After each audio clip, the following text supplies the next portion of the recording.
we're here again with weighing in another show. And Big John and I are happy to be here. Let's give us a little quick official high five. High five! Boom! Got it.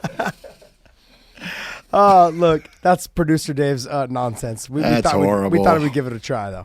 We'll see how it looks. If it turns out really cool on the actual video, then I'll give him a real high five in person. But there you go.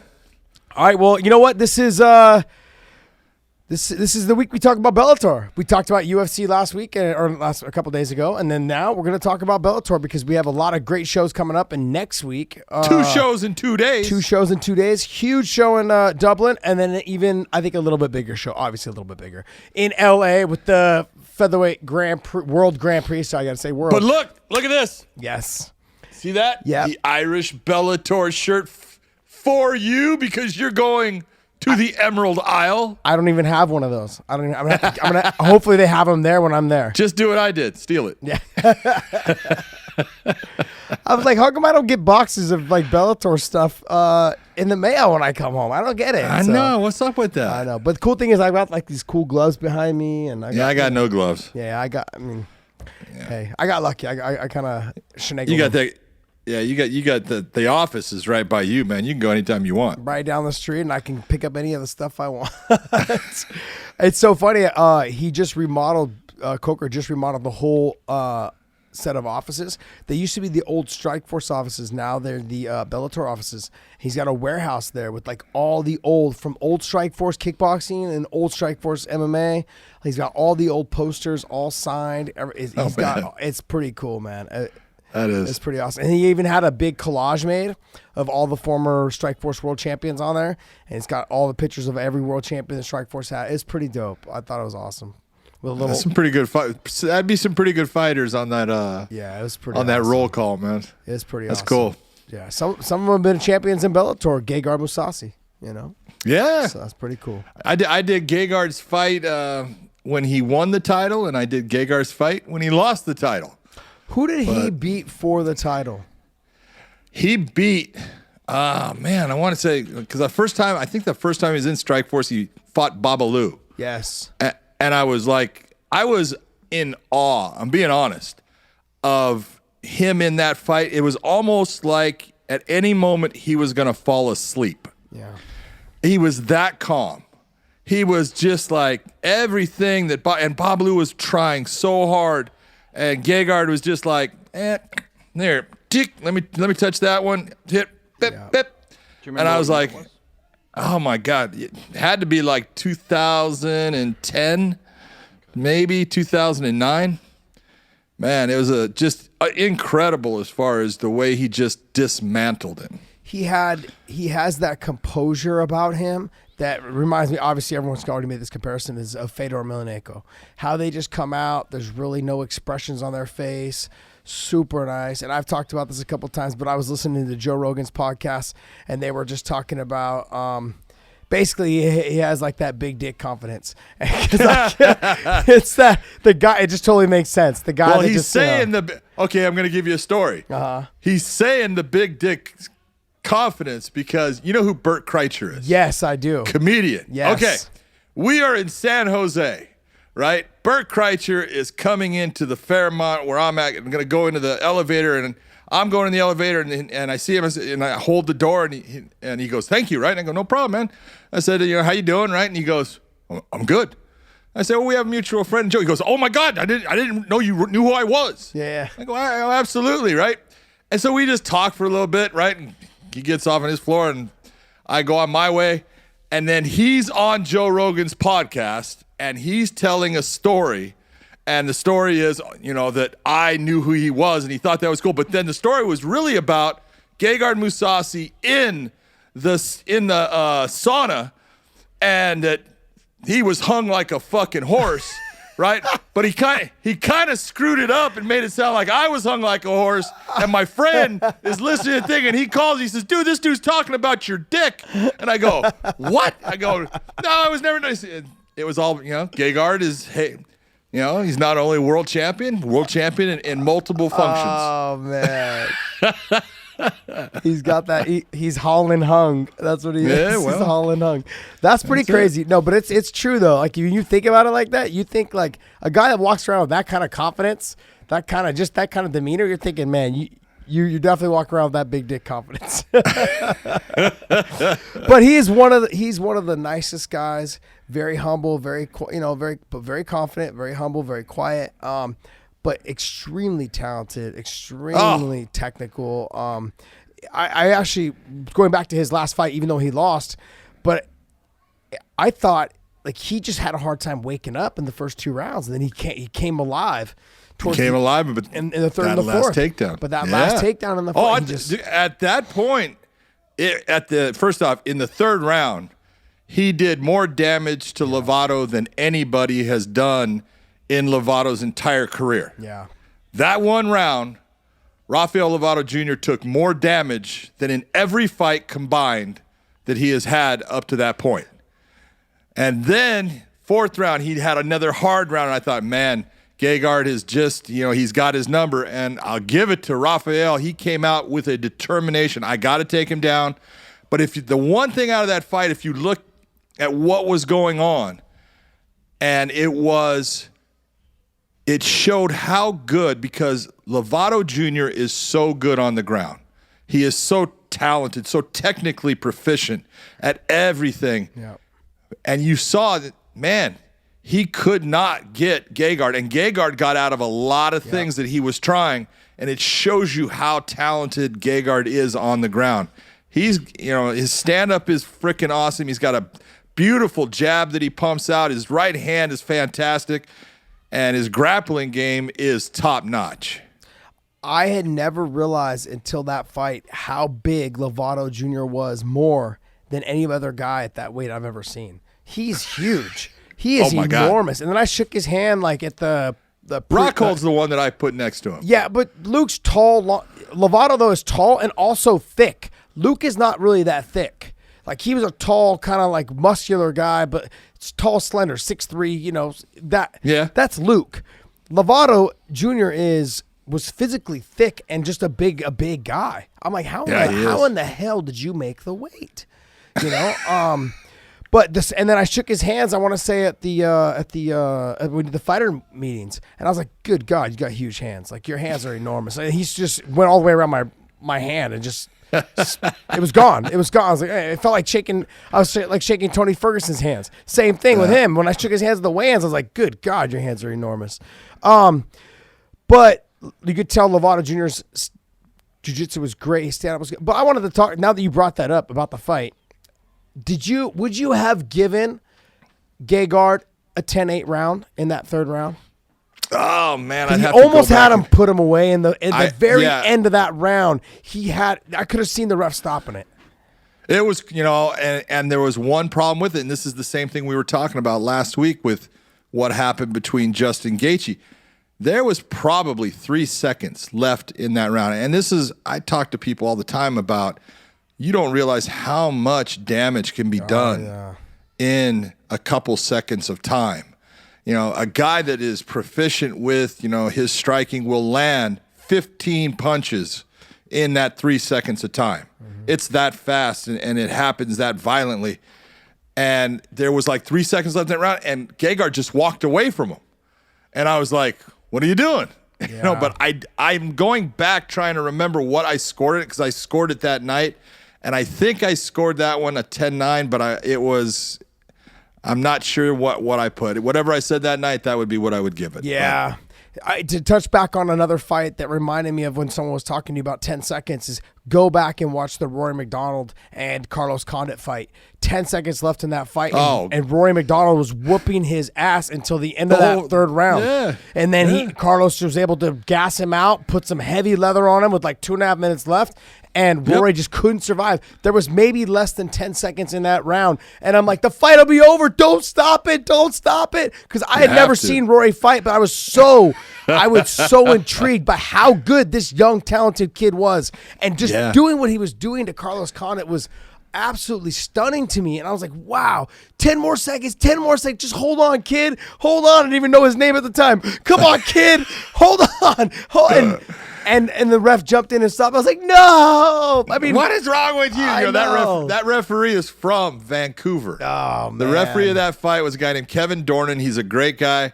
And look, he's in a position, Yeah. Rory is a hometown boy. I know. And he took care of him like he was supposed to, because Rory could have been seriously hurt. Yeah. Carlos could have done some serious damage to him, and it's not worth it. It's a fight. And that's the whole point, is it's not the end of the world if you lose a fight. Obviously, you don't want to. Obviously, it's important. I'm trying to win.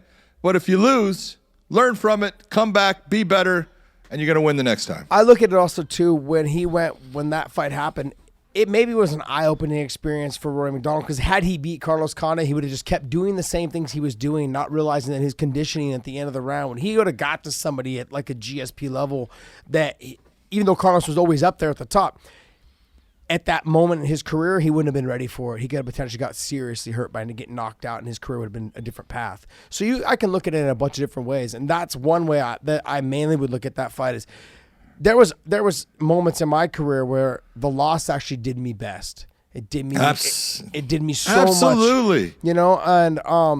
And I feel like I think for him, that was a great eye-opening experience where he just realized, I got to get in a little bit better shape. I have to understand these guys are going to keep coming, with 2 minutes left. There's going to be a push. Yeah, it's 2 minutes. Because I had him winning the rounds easily in the first 2 rounds. It looked like Carlos didn't even belong in the fight with him. But then Carlos just kept doing what he's doing, very much how Gegard did with Lovato Jr. He just let Lovato Jr. do what he was doing for the first 2 rounds, weather the storm, and started putting it on him in the third and the fourth. And people that haven't seen that fight yet, you guys got to go back and watch that fight. It was one of the it started off like, oh man, this is going to be one of those like jiu-jitsu fights. I don't really care. And then by the end of the second round, I was like, oh wow, there's something going on. And this is a good fight. And then Gegard just in the third just was like, hey, once he couldn't get the takedown anymore against Lovato Jr., couldn't get the takedown anymore. What a fight. I mean, it all came to that 5th round. It was amazing. What an amazing fight. One of the things when you're talking about fights, and people sometimes they're looking at someone and he's getting beat. Sometimes he knows, look, I'm going to get beat in the first couple rounds here. Yeah. I have to go through this war, this battle, this attrition with this person, because physically I can't overwhelm this guy. Physically, he outmatches me in places. But if I'm smart, I can take this fight into deep waters, into that 3rd, 4th, 5th round, and get my win by just staying with him and making him work at a pace during those first 2 rounds. And it's something you learn. I used to do boxing, and I had a 10-round fight with Buddy McCurt as the trainer, and his fighter is getting whooped in the first round, 2nd round, 3rd round, 4th round. He's really having problems. So here comes it's between the 4th and 5th, and I go over to the corner and I'm looking and I say, hey, buddy, be sure you're watching your fighter. He goes, John, it's a long fight. He goes, we have a plan. Just let him be.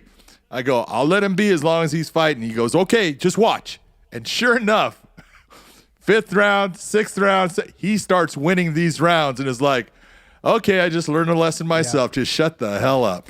Well, it is true. I learned a lot throughout my career that I knew I was never the guy that was going to knock you out. I didn't have big power in my hands. I had kicks, and stuff like that. I utilized those the best I could. But what I did is I utilized like my push kicks and my kicks to the body a lot to help try and get your cardio to go down. So it was like almost like playing a video game. The more I kicked you to the body and the more I push kicked you to the body, I was hoping your conditioning would get down. And then also too, I would clinch you a lot in the early rounds to take away that explosiveness and that power out of you. Because if you notice, get those arms heavy. And get the arms heavy. The pop on your punches are not the same. I always knew I was never the strongest guy. I had good speed, but I was never the strongest. I never hit the hardest. I never had a lot of power. So I had to utilize all those things, like my conditioning and my clinch and my grappling and my wrestling, to try and tire people out, to fight my fight. And then I knew it, like, as the fight went on after the first round, going in the second, I was like, all right, now you got to start picking up the pace, making them fight your fight. Now you can start touching them, using your speed. And that's how majority of my fights I ended up having to fight, because I always knew I pretty much probably wasn't going to win the first round. I had to find ways to try and get into the second, the third round without getting knocked out. And I had to make sure that I was so aggressive in the second and the third to win the round, because it's hard. It's hard when you're only doing a 3-round fight and you're giving away 1 round. You're really betting on yourself to get the job done in the second and the third. So, You're banking on your cardio. But Yeah. if you know that you can push that pace, yeah. it's hard. It's so hard when you have a guy that is pushing you at a pace that is uncomfortable for you. And you're doing everything you can to slow it down, but you're not able to if that person is not getting hurt by what you're doing and is just able to continue with what they're doing. And eventually, man, your heart rate is so high, you just, there goes the footing. It goes out. The cliff starts to fall out from underneath you. And it's just a tidal wave that just keeps on pouring over your head and you can't get to the surface. It's horrible. So, I guess to move on to the Dublin show. Let's talk about Dublin a little bit, the Bellator Dublin show. Let's talk about what fight are you most excited to see? I'm most excited, honestly, for the MVP Kylie fight. I look at that fight and I see so many. Kylie is a very good kickboxer, and he's very much like MVP. He takes that sideways karate stance. It can either be a really incredible fight or it's going to be this boring fight. Yes. It might be, because both of them are counter fighters. And a lot of times when you put two counter fighters together, they just wait and wait and wait. And they try to, they're giving feints and they're giving movement and they're trying to set traps. And then neither guy's biting on it. And it just ends up being, oh, God, it turned out horrible. But there are times when both counter fighters know, well, he likes to counter. I'm going to take chances. I'm going to have to open up in certain points. And it becomes just an incredible fight. And I watch what was going on mentally between the two, because Kyle is trying to get into MVP's head. He is working him hard. And he is going to have that hometown crowd behind him. They are going to go nuts for him. It's going to be a good fight, I think. I think in the end, I think MVP is actually a little bit faster than Kylie, and I think that might be the difference, but I do think it's going to be a fun fight. I think the range of MVP will dictate the pace. I also think the speed of MVP will dictate where the fight goes and how much and how often he decides to hit him. The distance, obviously, the length of MVP is going to be the issue for Kylie. That's a difficult thing for everybody. Yeah. But Kylie's not. He's 6'1" and he's pretty long himself. So yeah, I understand that, but he doesn't have the speed. No, He doesn't have it the is the speed. difference. The other thing that he doesn't have is that although we do, like, people are talk about MVP like, oh, if the fight goes to the ground. Well, he's been to the ground a bunch of times, and he has a couple submission wins. I've had him with submission victories. He pulled off a toe hold, Yep. almost inverted heel hook at the same time. I was like, where the hell did you learn that? So that's what I'm trying to get at, is that I wouldn't be surprised if MVP threatened it, only to open up his stand-up more, threatening the takedown, potential submissions, things like that. Because he can go ahead and live outside the box. He's not worried about somebody else always trying to take him down. That's normally what he fights. Yeah, he doesn't have that problem at all in this fight. No, in this fight, he understands this fight will be all on the feet if he wants it to be, and I think he has the advantage in the wrestling as well as the submission department. And definitely. And that changes the game. If you threaten it just a tiny bit, that will change how Kylie fights him, and that'll slow things down a little bit slower than what he is, already slower than MVP. So MVP is already faster than him. Now Kylie's going to have to be a little bit more hesitant on things because of the takedown, which will open up the striking, the kicks, and all those things a little bit more, which gives MVP the opportunity to knock him out on the feet or get the takedown. So I'm leaning towards MVP. My only concern with MVP is how is he mentally after that nasty knockout by Lima? It's a question, and you never know how someone deals with that first loss. But he's a smart guy, and I think he learned a lesson. And it's like, you just can't pop yourself up in every position. You got to be smart about how you get up. You got to be spinning your body so your head's back out of the way. If I end up having to stay on the ground, then I'll stay on the ground. I just can't just bring myself up. But he's fighting a pretty elite fighter in Douglas Lima. Of course. Most of the time you're going to get away with what he did. It was just that Douglas Lima was able to catch him at that moment, hit him with a great shot, and it put him out. And anybody can get put out with the right shot. Especially by Douglas Lima. Especially by my concern will always be with guys like MVP is one knockout like that or two knockouts like that, or they start to kind of physically slow down as they get a little bit older, that the potential of getting caught happens a lot more frequently. We saw it a little bit with Roy Jones. We see it with Anderson Silva. We see it with guys that have that style of just the flashiness, the counter-striking. And my concern is mentally, is he able to recover from that, as well as will his chin is his chin going to hold up? Now, look, I know it's only his first loss, and on top of that, it's the first time he's ever been knocked out.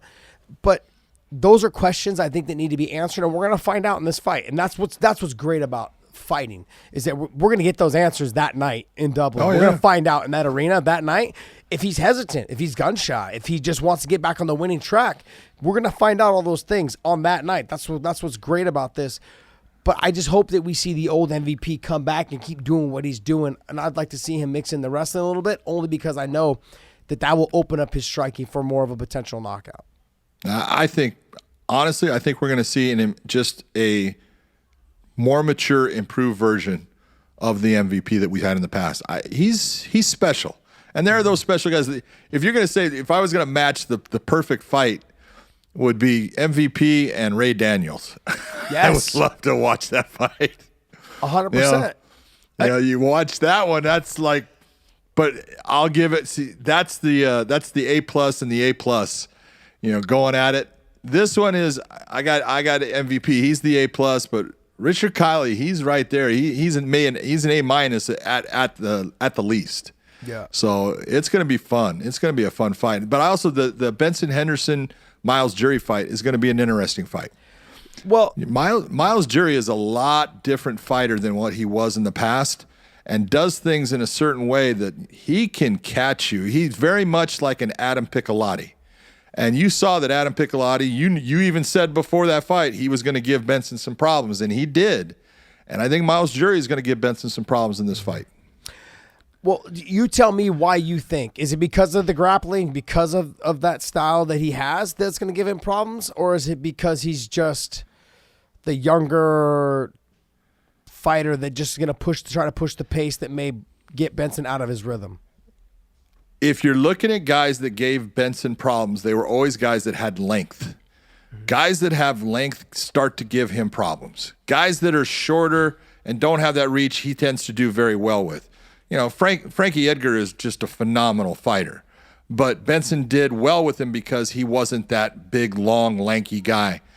If you look at the people that tend to give Benson a little bit more, it's that little bit longer fighter than he is. They don't have to be much taller, but if you look at the reach difference, there's a couple inches in reach difference between whoever it is and Benson. That tends to make him hesitate in what he's doing. Benson, first off, he's a slow starter. It's just part of his fight game.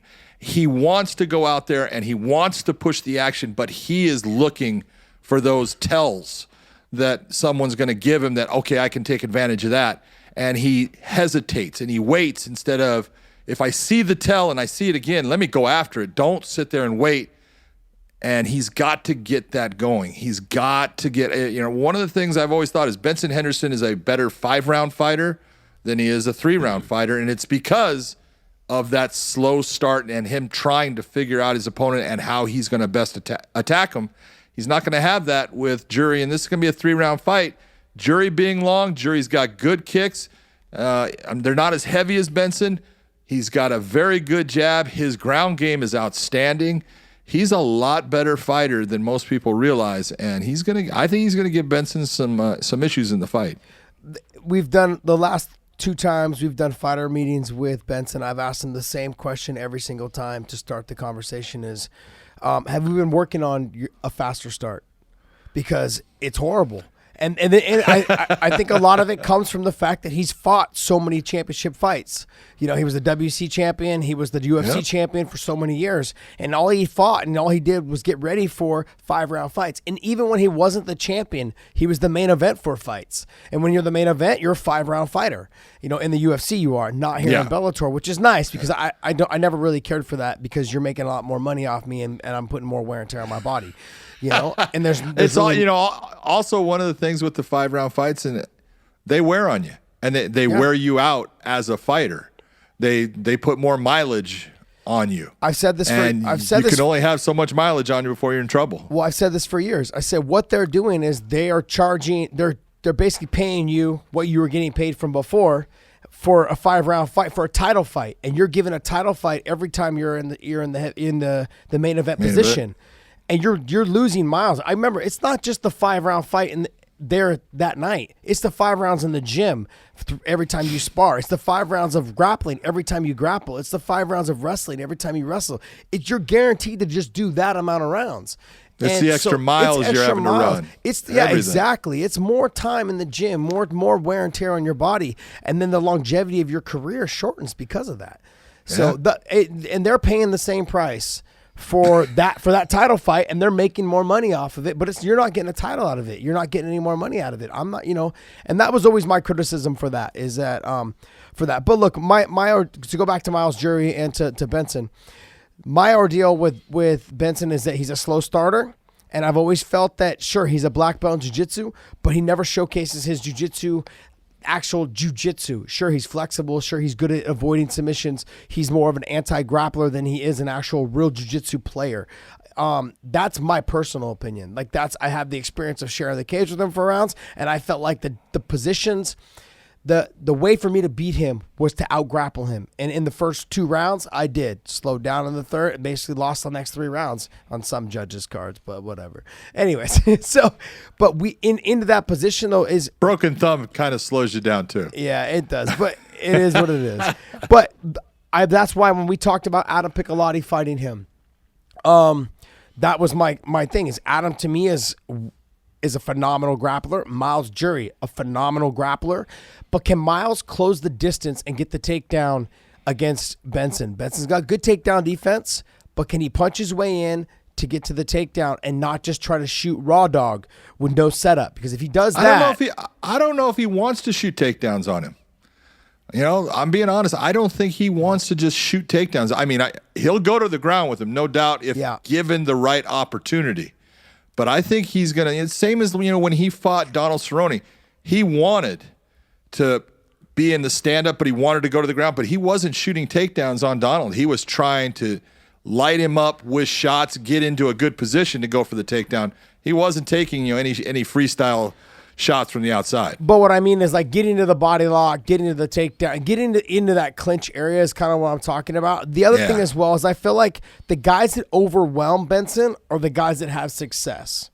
So if you can out-grapple him, you'll have success. If you start off fast, you'll have success. If you can overwhelm him, you'll have success. As what I mean by that is like if you look at Dos Anjos, if you look at him, how he didn't wait for Benson to get back to his feet and start fighting like a lot of people do.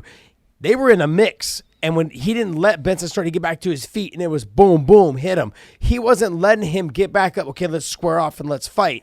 A lot of guys have that tendency. No backing out. There's no backing out. Like if you put the pressure on him and make him fight a dog fight, I think he'll lose the exchanges in those type of situations.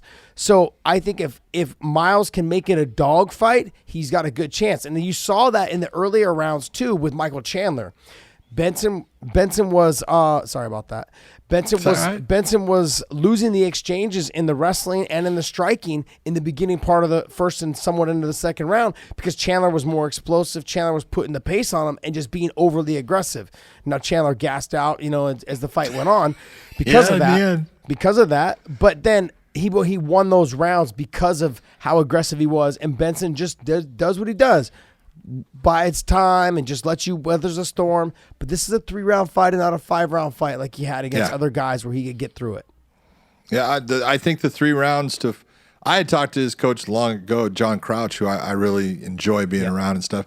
And we've had back and forth about a lot of things, but I had talked to him. I said, John, if I was you, I would never put him in anything but a 5-round fight. He just starts too slow.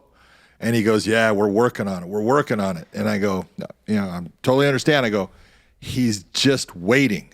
Mm-hmm. He's waiting when if I can see the opportunity, he should be taking advantage of that opportunity. Yeah. And that's really what it is. He's got to just go. Well, John Crouch, we're working on it for what, 3 years now, 4 years now? More than that. Yeah, time's ticking, buddy. Time's ticking. Yeah. Look, and I think Miles is going to be the guy that tries to take it to him. And if that happens, maybe we'll get the best out of Benson because of it. Because I felt like we got the best out of Benson when Adam took it to him as well. And then it causes that scrambles. It's almost like he needs someone to get in his grill and get up in his ass to light a fire in it so he can start moving and getting into a rhythm and right away. Otherwise, if you just stand on the outside and let him and you're letting his opponent dictate the pace, Ben will just sit there and just wait for you to do it to make a mistake. And in the process, Ben could be losing the round. He could be. He's been on the positive side of decisions where we've all kind of figured that we thought he lost. I felt like he lost the Gilbert fight. I felt like he lost the second Frankie Edgar fight. Obviously I'm really biased when I say I feel like he lost to me, but those are those are fights. Those are fights that a lot of people talked about it being that those were fights that he was able to win on a judge's decision. That scares me in a 3-round fight, and he hasn't had that same luck in Bellator like he did in the UFC.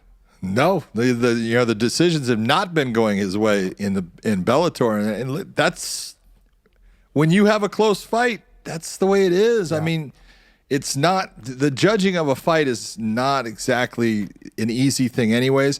But people need to understand a judge, although they're sitting cage side, they only get one angle of the fight, and many times they don't get it. What is the best shot, the best punch, the best kick?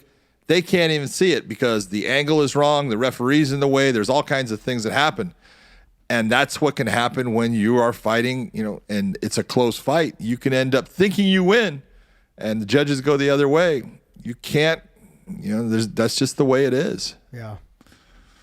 Yeah, I agree. I agree with you 100%. Yep. Hey, can I just ask you guys to clarify one thing as well? Yeah. Bellator done the European series, or doing the European series, right? But also the same night as the Dublin card is Bellator 227, same arena, same everything, but they have it listed as 2 different shows, right? They have the Bellator European series, which is 3 main Channel 5. fights. It's Channel 5. It's Paramount. It's all the same. It's all the same.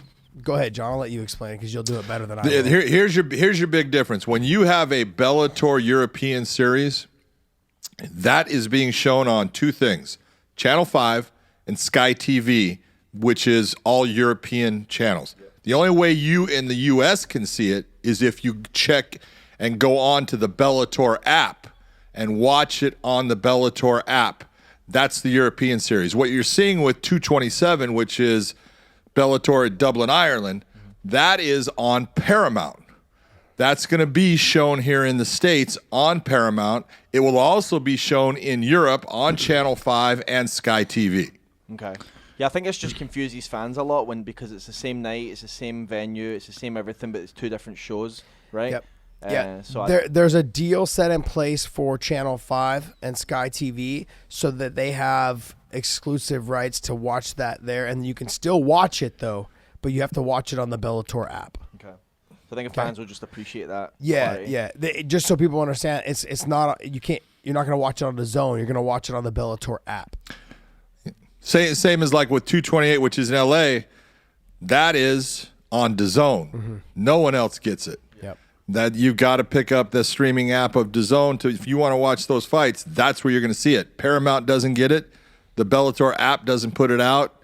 No one has it. It's DAZN.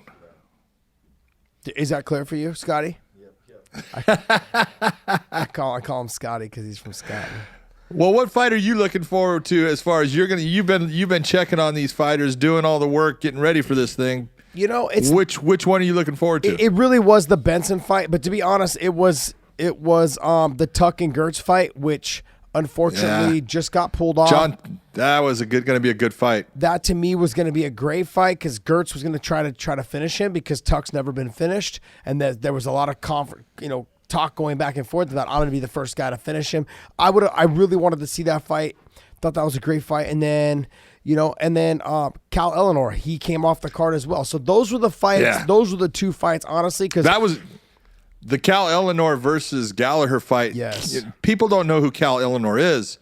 He's a good fighter. Yep. He beat Nathan Grayson in his last fight. Nathan Grayson is an athlete. Yep, and took his time. Nick Grayson was going after him, did everything smart. All of a sudden, Nathan Grayson makes one mistake. Here comes Cal Ellenor. Boom.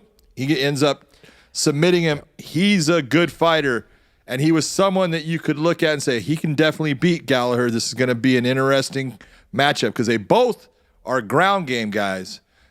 Neither one is, fantastic in the stand-up. So you figured it was going to go to the ground. So now who's got the ground game that's going to be the one that's going to take control of this fight?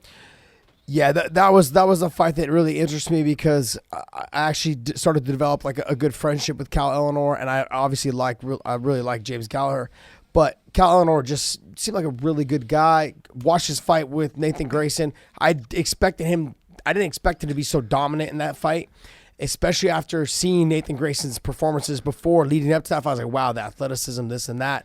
Just everything, all the research I did on Grayson before that fight, I was like, wow, should probably walk right through Cal Ellenor. And Ellenor just was like, stayed calm, composed, and just dismantled him. Just did everything he had to do to get that win. And so this was like his next stepping stone for him to catapult himself into that upper echelon of athletes and getting ready to getting closer to a title shot.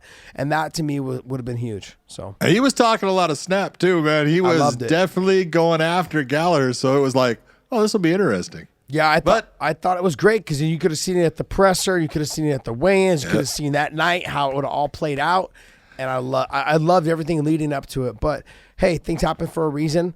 I did hear though today that Cal Ellenor was approved by the commission this morning, but obviously the fight has already been changed.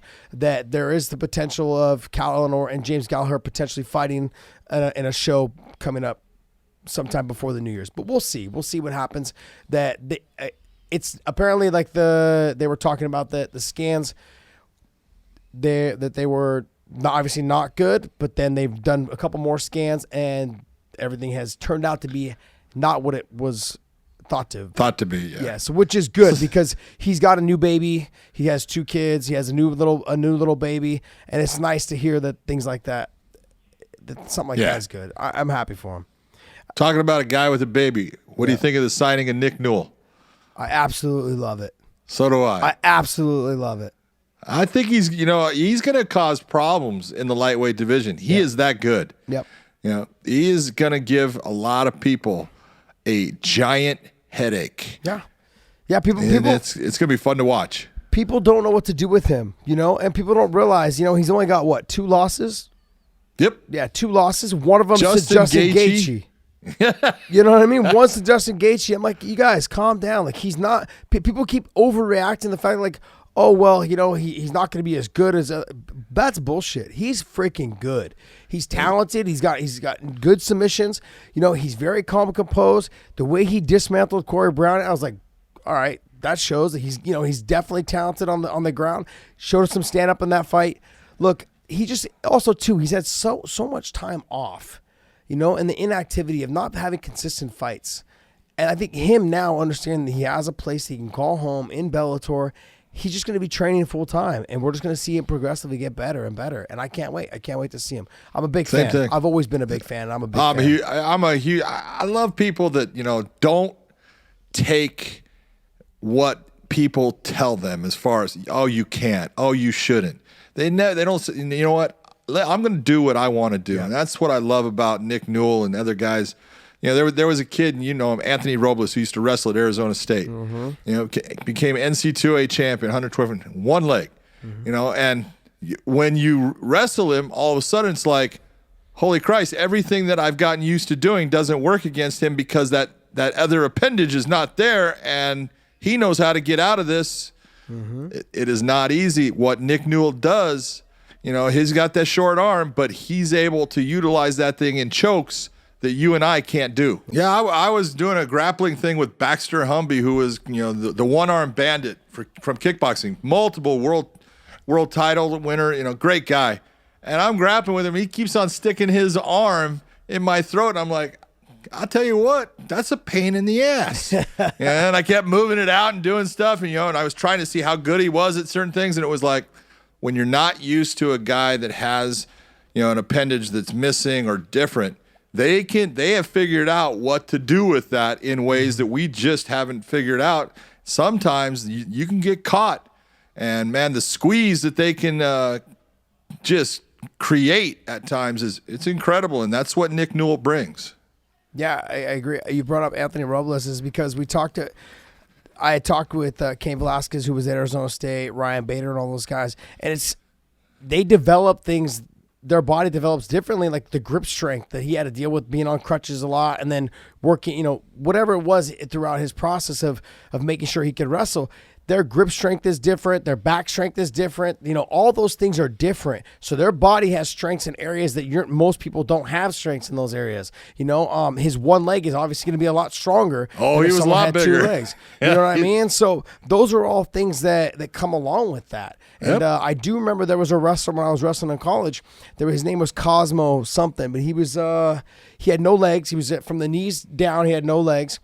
And everyone's like, oh, I'm going to work this guy. They kind of almost didn't want to wrestle him. He used to fuck people up. Like his back strength, his grip strength, all that stuff. And what are you going to do? You can't shoot on him. His neck strength, because everyone tried to hang on his head because he was, basically on his wrestling on his knees. Yeah. And no one could get, his neck strength was so strong. I mean, he would just take guys down. Had no problem getting on the double A because he was already way shorter than everyone. He's like shooting in on. He's already drop level.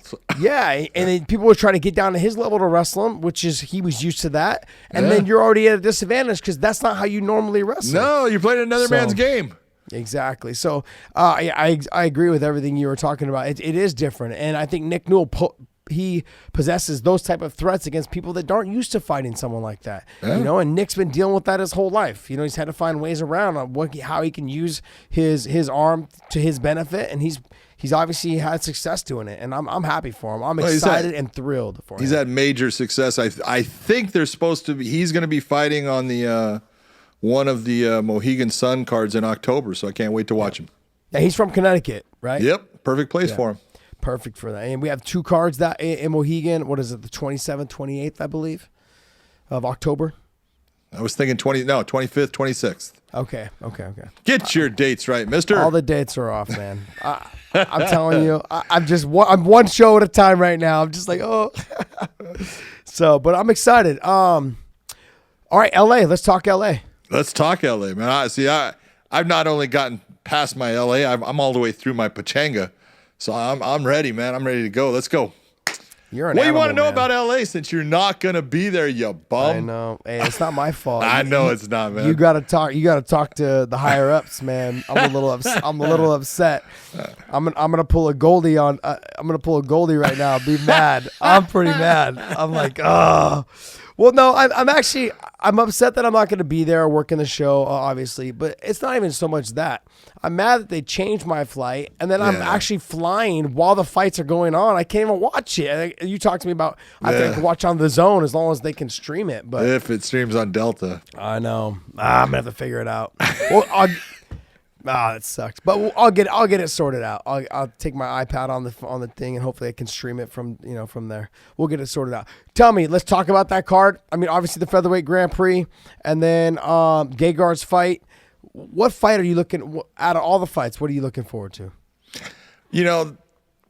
It's so. I love the featherweight Grand Prix, and it's so matched up well. The styles, and it just depends on. Does this fighter, Darian Caldwell's fighting Henry Corrales. And in that I look and I go, man, Darian is a dynamite wrestler. He's very slick. If you're gonna beat Henry Corrales, how do you beat him? You wrestle him. You make him wrestle. You put him, up against the cage. You make him work. You take him out of the range that he's comfortable in. He likes to get into slinging gunfights. And Darian Caldwell's the guy that, he can do everything needed to beat Henry Corrales. But Henry Corrales has that it factor. And that it factor is he is someone who will absolutely die to beat you. He has no quit in him. You will never see him stop in a fight. You'll never see him tap in a fight. He's the guy that you have got to beat. You're never going to break him. That's not going to happen. He has got that man mentality of, hey, whatever happens, this is where I want to be. And he just goes for it. And he's dangerous at all times because he does have power in his hands. And he's gotten better with his defensive wrestling. It used to be he was fairly easy to take down. Now he's not. Now, does that mean that Darian, is a guy with his skill set? I would say yes. I think Darian can take him down, but that I think is going to be a great fight. If Darian fights the way he did against Horiguchi, he's going to have problems. He's going to have problems. Okay, let's talk this real quick. You said I said Saul Rogers in the tournament was the best wrestler. And you said, "Oh, come on! Yeah, you can't say that." No. I'm not saying. I think that your dark horse pick with Sal is a great pick. Let's clarify. Let's clarify. Let's point this out. Darian Caldwell has the accolades of the better wrestler. Okay, Saul Rogers is the better MMA wrestler. Well, hold on. I'm going to ask you something right now. We're going to put Sal Rogers against Darian Caldwell wrestling match. Go. Who wins, Josh? Darian. Oh, so who's the better wrestler? Saul. Because if they were to wrestle in an MMA fight, we're talking MMA, right? We're not talking wrestling mats. MMA. That's the point. Saul Rogers is the better MMA wrestler. Okay, now that's where I disagree with you in the fact that Sal Rogers is the better MMA grappler because he sets himself up for his ground and pound, which is vicious. And he's got good takedowns. He's not a great, wrestling takedown guy. Super strong. He's very athletic. But man, when he gets you down, he pounds on you. He postures and he creates space to hurt you. Yes. That's what Darian doesn't do. Darian doesn't create that space. Darian keeps his head down like a wrestler because he can control and doesn't create the situations that are going to win him that fight. No, look, I agree with you. No, I don't agree with you. I don't agree with you at all. I don't agree with you at all. Look, Darian's you want to agree with me because I'm right. No, you're not. You're not right. Oh, We're not talking wrestling mat wrestling. Darian's the better wrestling mat wrestler. There's no one's gonna deny that. I mean, they'd be retarded. No, I shouldn't say that. Ridiculous is what the word I was looking for. Ridiculous to say that, but Saul Rogers is the better MMA wrestler. I think he punches to the clinch, gets the takedown, gets the double leg, lifts really well, nasty on the ground once he gets you on top, once he gets on top of you.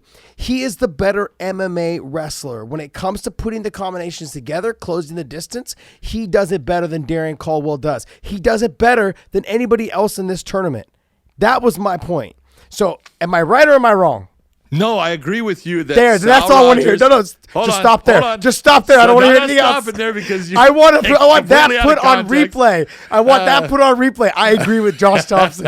I agreed with Josh Thompson. I want that put on replay. No, go ahead. Sal Rogers is a phenomenal fighter and that most people don't know. Yeah.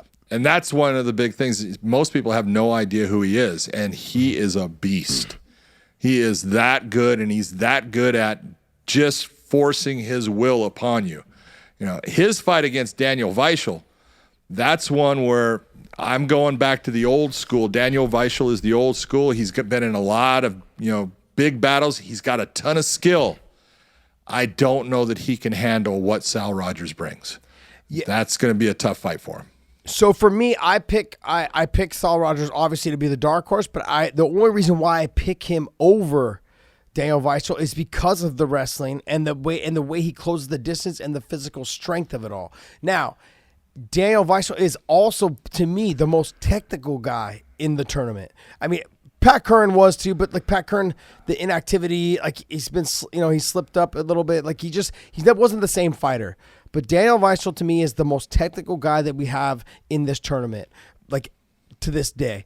And I just think that Saul is just gonna basically dictate everything that happens, the pace, the action. And in a 3-round fight, I don't think Daniel Weichel can stop him. He's not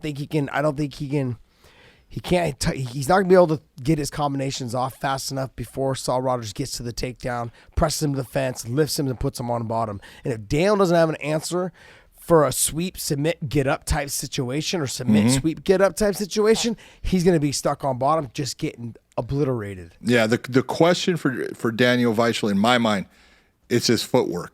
he has got to use his feet to move him into positions to attack, and to then once you attack, you're coming out, making your opponent change that angle to get to you. If he's successful doing that, which he was when he fought Pitbull the first time, you saw what he was doing with his footwork and how he was setting Pitbull up. Pitbull couldn't get to him. He was always off-centered on him, and he was just lighting Pitbull up. If he does that same game plan against Sal Rogers, he can win the fight. So I would say yes, and he needs to use his footwork. I agree with you on that part, but you're talking about Pitbull, who has the shorter reach, also the smaller, not as big as Saul Rogers is, and the reach and range of Saul Rogers to get in on Dale Weichel will be there. The explosiveness to get on will be there more so than Pitbull was when they fought in that first fight. Dale, I agree. Dale needs to cut angles and stay on the outside of him, making sure that he can keep him at range and always changing the angle so Saul can't just shoot his double leg and drive him to the fence and get the takedown. Those angles are everything. That footwork and moving himself in and out and to the side, he does that, he can win it. If he doesn't and he stays in front of Sal Rogers, it's going to be a hard night for him. Yeah, I would agree with you. I got a text probably I think the last time we talked about this tournament from Georgie Karahanyan talking to just basically sending me videos, just really mad that I didn't say nicer things about him. So the bottom line is he's got his hands full. He's got his hands full with AJ McKee. AJ McKee is. Did you see what Georgie Karahanyan said about Antonio McKee and training with Antonio and all the? He used to just tear him apart as a purple belt and. Ooh. Oh, dude, he's putting it out there. Ooh. He's putting it out there. He used to tear apart Antonio or AJ? He said he used to tear apart Antonio. He would come to Millennia and he would just eat him alive, do whatever he wanted with him. I was like, oh, that's not good. Yeah. But maybe there's some truth to it. Maybe there is. I have a hard time believing that because Antonio was extremely hard to get off you once he got you down. Yeah. I mean, so that you see that look on your face. And it's the grip strength that Antonio has. Yes. People, you talk about grip strength. Look, that man, when he grabs a hold of your wrist, you better be a strong sucker to twist your arm out of it. He's got just incredible grip strength, and his wrestling was good. He had good wrestling, and when he was on top in an MMA, situation, grappling situation, he had good base. He was hard to move. And Georgie is not only saying, stuff about grappling with him, he was talking about being in Dream with him and that he got knocked out or TKO'd by Shinya Aoki. And he's trying to lay foundation, if you ask me, to get somebody mad, which I like. I think psychology is a big part of fighting. And if that works for you, good job by Georgie. I guess. I mean, it can work against you, though, too. Yes, it can. It can work against you. That's the best part of our sport. You get to punch somebody right in the mouth. But here's the thing, though. He's fought guys like AJ McKee before with Bubba Jenkins. He's had success against guys like him. Now, Bubba obviously doesn't have the stand-up that AJ has, and I understand, but the wrestling pedigree and the athleticism was there as well. And Georgie found ways to just stay composed and do things that other guys were having a hard time doing against Bubba Jenkins. Mm-hmm. Now, can he do the same thing against AJ McKee? I think there is some possibility for him to do it. It depends on AJ McKee if he fights a smart fight or if he fights a careless fight. We've seen him reach, overextend, put himself out of position, and Georgie likes to stay tight and composed. Doesn't really swing too wild. He has pretty good defense, but I would, for me, I feel like if Georgie fights a smart fight, he has opportunities and chances to land combinations and maybe touch his chin. I'm not saying he's going to knock him out or finish him, but I'm saying the opportunities and the chances will be there if he stays composed. And if AJ fights smart and doesn't overextend and leave himself out of position like we've seen him do in the past. Well, Georgie's got power, and he's proved that, like you said, Bubba Jenkins. First off, he choked Bubba Jenkins out the first time with a guillotine choke, putting him unconscious, and then knocked him out in Anaheim when they fought the second time. He's got power in his hands. There's no doubt about that. But the range of AJ McKee compared to the range of Georgie Karahanyan, That's a big difference, and you've got to go through a lot of dangerous territory to get to the point where you can be dangerous, because just to that reach factor, and that's going to be a hard area for Georgie to go through. No, I would agree. If AJ fights him the way he fought Pat Curran, I could see him getting the win.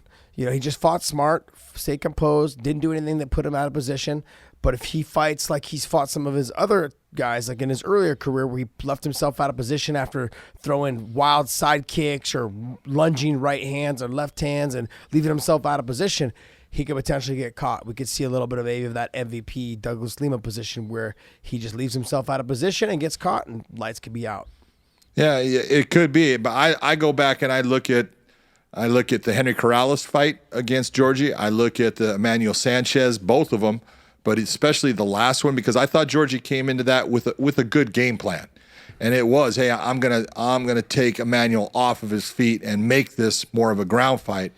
But then he ended up on the bottom, and he stayed on the bottom instead of doing like what you're talking about.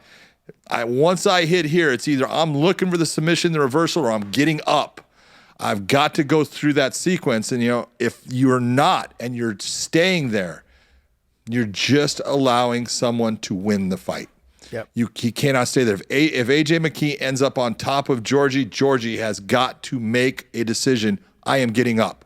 I am either going for a submission if it's there, I'm going for this reversal that I know that I have, or I am getting my butt up, because if he stays on his back, he's not going to submit AJ, and he's going to end up losing the fight. I can agree with that. Yeah, he definitely got to get on top. Look, the last fight, I like both guys a lot, but we're talking, you have the champ, and you have somebody who is just, I feel like, is right now on a different level than everyone else in this tournament, and that's Patricio Pitbull. Like, and nothing against Juan Archuleta, and I think he's extremely talented. But you look at the guys that he's fought and he's beat, they're talented as well and they're good, but those guys are not at the level of the guys that Patricio has fought and beat as well. Oh, no doubt about it. Especially coming off the Chandler knockout. The Michael Chandler knockout, I think now has put him in his mentality is that the only way I can lose to any of these guys is if I make a mistake and fight stupid. Yeah. If he fights with that same type of focus that he had against Michael Chandler, I don't think anyone in this tournament touches him. I agree. This is in looking at the matchup. Juan Archuleta has the tools to beat him. He does. Because if there's one thing that I've seen out of Patricio is in certain fights, he has to slow down. If he's pushed in a pace that he's not comfortable with, that's what, Emmanuel Sanchez had the ability to push the pace on him and put him into some uncomfortable positions. Now, he ended up hurting Emmanuel. I had him, going into the fifth round, I had that as an even fight. And he was able to hurt Emmanuel in that fifth round, and that got him the win, and he deserved it. Mm-hmm. But Emmanuel showed a blueprint towards beating Pitbull. Pat Curran showed a blueprint towards beating Pitbull also. Mm-hmm. And it's a matter of if Juan Archuleta, who has a very high tempo, his RPM goes way up, and he can hold that. I think at 145 pounds, he holds it way better than he did at 135. And if he can maintain a pace that pushes Pitbull past that comfort zone and makes Pitbull now start to overextend because he's getting tired and he wants to slow him down, that's going to start to lead towards Juan Archuleta having the chance to win this fight. If Juan doesn't do that, he can get hurt. I'm looking at a volume guy in Juan Archuleta, meaning numerous shots normally are what it takes for him to put someone in a position where he takes him out of the fight. He had the one-punch knockout against Dantas, which is an ex-champion. It was a beautiful knockout. If you're looking at power, Pitbull's got the power advantage. There's no doubt. With his hands, He's a much stronger guy. Archuleta is going to have a very hard time taking him down, because one of the things that Archuleta does very well is he chains all of his techniques together, and he'll do the takedown, and then he'll open up, and he'll actually get off of a guy and let them get up to then come back in on him and hit him with more shots, take him down, back off of him again. That's one of the things I love about watching him fight. I don't think he's going to have that ability to take Pitbull down like he has other people in the past. It's going to be something that takes a lot more energy out of him, and it's going to slow him down. Yeah, it's going to be harder for him to get in on that takedown. I mean, I could see him potentially trying to like knee pick him and try to knock him off balance to open up the stand-up. But I think the fact that Pitbull's shorter than him is going to make it harder for him to get in on the legs at all, just period. That'll make it, that will open up some stand-up if he tries knee picking him and doing it. But I don't think he's just going to be able to like snatch a single and take him down. I've had the opportunity here at my gym to train with Patricio and grapple with him and stuff. And it's like trying to move a fucking brick. Okay, it's a really big brick, by the way. Yeah, and he doesn't move, and his strength is unbelievable. His technique on the ground was, and I never gave him credit for his grappling. He's a great grappler. His grappling is pretty damn good, and I'm not trying to like toot my own horn, but I consider myself to have pretty good jiu-jitsu. His jiu-jitsu, I was like, wow, you're a lot better than I thought you would have ever been. Phenomenal, and just the physical strength of his grappling as well. It really impressed me. I am when I think of that fight, is that you are right. I think if Juan can drag it into the 4th and 5th round, but Juan doesn't have that same aggressiveness and pace that, and what I mean by pace is that Emmanuel Sanchez has the pace where he walks forward and tries to put it on you. He makes you move backwards. Juan Archuleta doesn't make you move backwards. He moves around you and tries to touch you here and there. But Patricio can still catch his breath and stand in the center of the cage and just kind of let you move around as long as he just turns his body and fights smart and doesn't chase after you or extend. Because like the same way with TJ Dillashaw, they move around you and they touch you. They move around you and touch you, and they're hoping that one big shot lands, and then they go ahead and try to work in and finish you. Emmanuel Sanchez just walks forward. It makes you either fight forward or makes you fight going backwards. And most guys retreat, and it makes you more tired doing that. Yeah. And so I see this. There's similar situations, but I think they're going to be different in the 4th and the 5th round. The next thing is you brought up the Dantes fight. If you recall, Dantes was the 135-pound champion, not the 145-pound champion. So, and I'm telling people that because I want people to understand where I'm going with this, is that Dantes was able to move Juan Archuleta backwards in that fight. And a guy going from 135 to 145 shouldn't be able to push someone backwards. Patricio Pitbull is not going to move backwards. Patricio Pitbull is going to stand in the center of the cage, and he's going to have you kind of move around him. And when you try to come in, he's going to touch you. And you better hope it's not a good one right on the chin. That guy, we saw it with Chandler. Chandler thought, I'm just going to like step in and just kind of move around him. As soon as he went to step in too close, Patricio hit him, and the fight was done.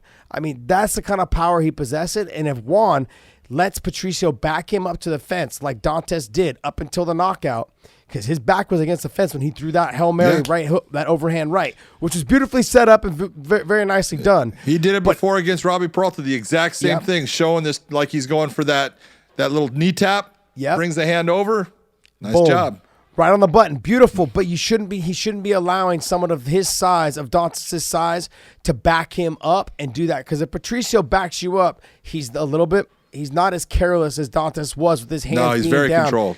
And at the end of that round, that happened at the end of that round, and I think Dantes thought, I'll just throw a couple more little things, and you could tell he kind of let his guard down. Patricio's not that person. He hears that 10-second bell, it's go time for him. Like, okay, I can land a couple more shots and finish winning this round. That's how Patricio is.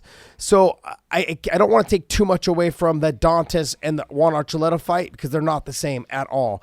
And then, sure, the power of the knockout was there, but I didn't look at it as a positive, as the way I think most people would have, like, oh, he knocked out a former champion. I don't look at it as positive as most people do. I just feel that Patricio is right now at a different level than everybody else in this tournament. Now, the guys that I think pose a threat to him, I think Juan does, obviously. Juan, 18 wins in his last 20 fights, I think, right? Or no, 18, well, he's on an 18-fight win streak. He's 23-1. There you go. But I think the guys that pose a threat to Patricio are Adam Borics because of the length and the size, the flying knees. Those are things that I think lead up to that. And then I would say, go ahead and say it. Come on, you know who's the dangerous guy for him. Yeah, Saul Rogers. Yeah. You're so wrong, man. yes. AJ McKee. McKee, for sure. Yep. I think for sure AJ McKee. But it depends on if they meet. It depends on how that all happens. So Look, I'm excited for the featherweight World Grand Prix. These matchups coming up. That's why I'm disappointed I won't be there for this. But I will be in Dublin at the Jameson's mixer class. I'll be doing that as well, and I'll be at the Guinness doing the Guinness tour. So I'll be doing that as well. So to be honest, I actually probably won't miss you guys at all. Well, we will miss you. Yes, I will miss you. But I have a Limale. She looks way better than you, dude. I have no doubts way about better that. than you. No doubts about that. None. And she can actually get Chael to shut up, so that's pretty good, man. That's nice. Yeah, because Chael, he just talks over all of us. You know, that's part of what he does. Look, to me, this is going to be a phenomenal card, and I think everyone should tune in on DAZN. They can watch it on DAZN. Make sure you guys download the app. It's $9.99 a month. If you guys pay for a year up front, I want to say it's like $80. Yep. $80. Yeah, There's no pay-per-views. People need to understand that. There's no pay-per-view. You don't pay a pay-per-view to watch these shows, okay? You get the Canelo fight with Kovalev. You get those fights also that come with this. So it's not just like you're getting just Bellator. You're getting all Triple G fights, you get Canelo fights, Triple G, Joshua versus Ruiz. Joshua versus Ruiz. That's the fight I'm excited to see as well. Yeah. So, look, you get all those things that come along with your $9.99. There's no pay-per-view dollars like on ESPN Plus. You got to pay for the pay-per-views as well as the $5 a month. So I just want to make sure that's all clarified. People understand that. But yeah, anyways, as producer Dave says, I'm taking a jab at the UFC and ESPN. No, taking a jab. They're making their money. That's good for them. They just have a different plan. I'm stating facts. That's all. I'm stating facts. Stating facts. So let's wrap this up, but let's talk about the last fight. Let's talk about Gegard Mousasi and Lyoto Machida. There's bad blood there. It's kind of funny because Gegard definitely feels that he was cheated in their first meeting because Lyoto ended up, he's at the time he said something about PEDs, and Lyoto ended up popping and spending 2 years, on suspension from USADA, and then now he's matching up with him again, and Lyoto is saying, I'm going to knock him out. And I don't see that happening. I'm sorry. It's not the last guy, it can definitely happen. But tell me, who was the last guy that knocked out Gegard? Uriah Hall. Uriah Hall. And he was beating Uriah up and just opened up and got sloppy. And Uriah, just landed the shot. And like I said, one shot can change anything and put anybody out. But Gegard is too good, and I honestly think Lyoto's a black belt in jiu-jitsu. He's good, but he's not good off his back. Yeah. And Gegard can put him on his back, and if Gegard puts him on his back, he's going to have a hard time. The elbows are going to come. He's going to have to try to move to get out of it. It's going to open up things, and I can see Gegard Mousasi getting a submission in this fight if he fights it in a smart fashion. Yeah, we saw Gegard with Lovato Jr., which we talked about at the beginning of this show, is that there's no way that Machida is as good as Lovato Jr. on the bottom. There's no way. And so I want people to understand when we're talking about Gegard, once he gets you down, and we saw that when he won the title against Cavallo. Right, so against Cavallo. Rafael Cavallo, when he beat him for the title, he just utterly dismantled him, got the takedown, got to his back, and just finished and just destroyed him. And you saw Cavallo ended up fighting Lyoto in his first fight in Bellator. Yep. And they were on the ground quite a bit, and you could see there not much difference in the two. No. And look, I'm telling you, man, Gegard's ground game is nasty. It is a nasty, vicious attack that is hard to stop. You know what scares me about Gegard Mousasi is that he can make 170. I don't think he can. I know he talked about that before because he used to fight at 185 and said, I can't make that. I got to go to 205. And he went to 205, became the Strikeforce light heavyweight champion. Yep. And then decided, I can make 185. I think if he went to 170, he wouldn't be the same fighter. It wouldn't be the same fighter. It would cause him problems. He would be a TJ Dillashaw fighting Henry Cejudo, I think, is what he would be. He would be someone that just was so depleted, he would not be the same guy. No, and he'd get touched by something that normally he would be able to walk through, and it would affect him. I find it fascinating because he's not a big guy. When we saw him standing next to Lovato Jr., and I know Lovato Jr. is huge, but if you put him against any of the other guys, he's tall in stature, but he's not a big guy. He's small waist, small shoulders. Like, he's not physically a big guy. He's just a technician. He's extremely talented all the way around, and I've been one of his biggest fans for the longest time. And I think he's so well-rounded. I love watching him fight in the old days, over in Pride. I watch him fight, coming over to Strikeforce, and being the champion there. He's always fascinated me with how he's had the big dick confidence, and the big dick confidence has carried him over into just being who he is, and extremely talented. And it's amazing to see. I think Machida has a chance. But Gegard's got to open that opportunity and that chance for it to happen. I don't think he will.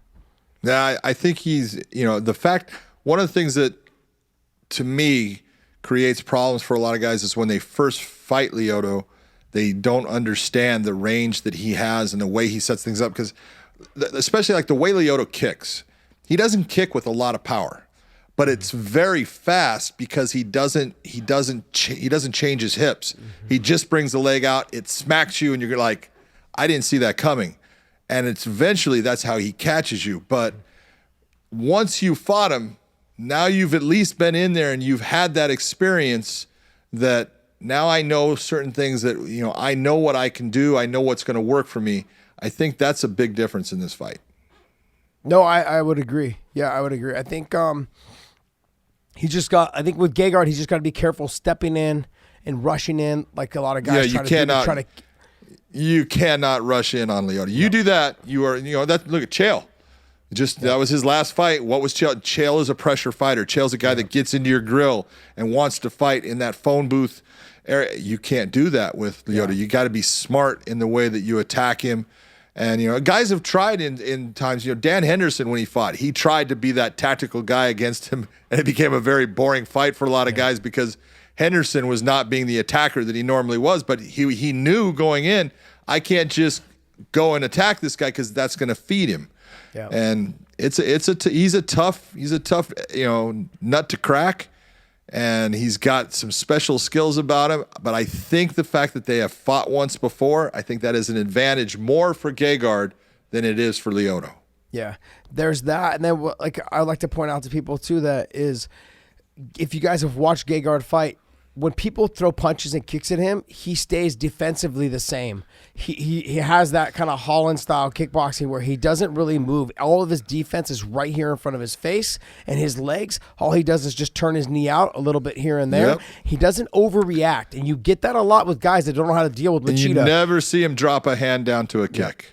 Ever. Exactly. So when guys try to defend against Lyoto, they overreact, like reach for the leg, or they reach down for the, and they try to bring their leg up high to check, and then he sweeps your back leg. Like, they try to do things not knowing or realizing where everything's coming from, and they're not defensively strong, where Gegard is defensively strong all the way around. And so he'll stay composed and relaxed when this situation happens with Machida, and I think that'll open up what he wants to do going into for the rest of the fight. Still an interesting fight. I think their first one was a 5-round fight, though. Okay. This one will be 3 rounds. Yeah, and I think those type of fights, I think, tend to favor Lyoto, though. It does. It's a matter of you looking at the 3-round fight. I think the 3-round, as far as that structure, does help Lyoto because going into the later rounds, he does now tend to get more tired. Yep. Slows down, slows his footwork down, doesn't take the angles, doesn't start to move his head.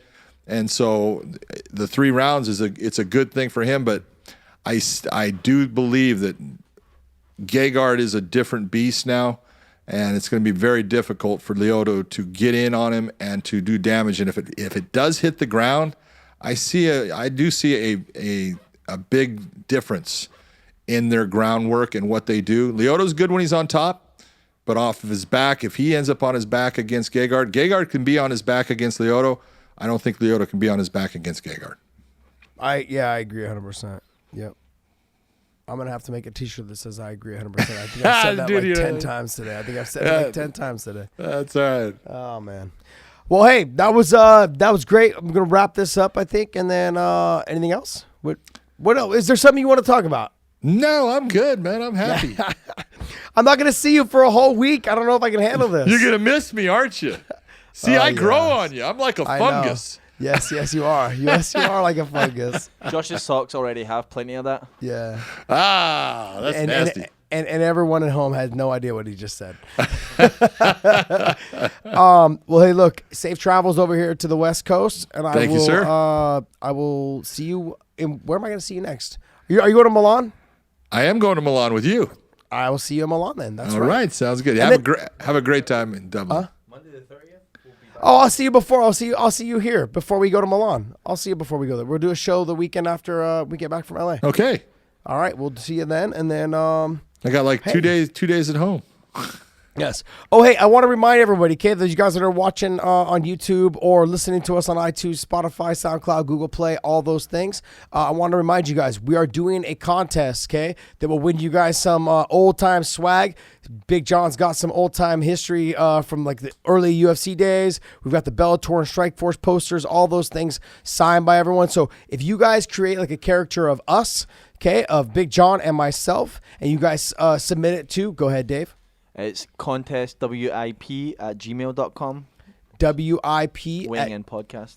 Weighing in podcast, WIP@gmail.com. Submit your guys' drawings and artwork there, and we're going to try to either put that on a shirt or use it as our opening for our show, and we will send you guys, whoever the winner is, we'll send you guys over signed swag from us, as well as some historic MMA stuff. You know, whether it's posters, T-shirts, old school T-shirts, even some current Bellator stuff. That's what we're trying to do. So if you guys can do that for us, hit us up through the email, awesome. And we'll get that going. And then The other thing is, why are people thinking I'm drinking? Everyone's saying I'm sauced. I'm not sauced. That is so funny. It all comes down to I think because we filmed that one or two, we did 2 shoys in front of your whiskey. Got the whiskey bar, got it. And I think you noticed all those bottles are full. Yeah, probably because they cost so much. Yeah, I'm cheap. I don't want to open it up. Don't want to open it. Josh is a sneaky little proper 12 bottle down the side of the couch there. Oh, there you go, man. Right there. There we go. So, some of the old school. Dave and my partner Sammy, they used to sit up here and tip it back. I'm not a whiskey drinker, so maybe when I get a little bit older and I lose more of my taste buds, I might come around. But yeah, when you finally mature, yeah, that's what you're gonna be. Heard. You know what? Wait till you take that shaker class. You're gonna go, oh, this can be really good. Yes, I bet it can be, and I'm going to find out when I take that shaker class. All right, guys, follow me at The Real Plunk on Twitter and on Instagram. You can also hit me up at Josh Thompson, Josh the Plunk Thompson, on Facebook. Follow us there. Big John, where can they follow you? John McCarthy MMA on Instagram and Twitter. You got a question or anything, send it our way. Yep. We'll answer it for you. All right, guys. Hey, I want to thank you guys. Make sure you guys hit the subscribe button on YouTube, Spotify, iTunes, all those places. Please hit the thumbs up on YouTube. That will share our videos to everyone else that follows MMA, and then that will show them that we'll just share videos back and forth, and they can see our stuff. YouTube. Huh? The best show on YouTube. The best show on YouTube. Also, leave us a comment in the comment section on YouTube. That'll be awesome, so I can talk trash to you guys. Okay. All right, guys. Hey, you guys have a wonderful evening, and we will talk to you guys soon. Later, bud.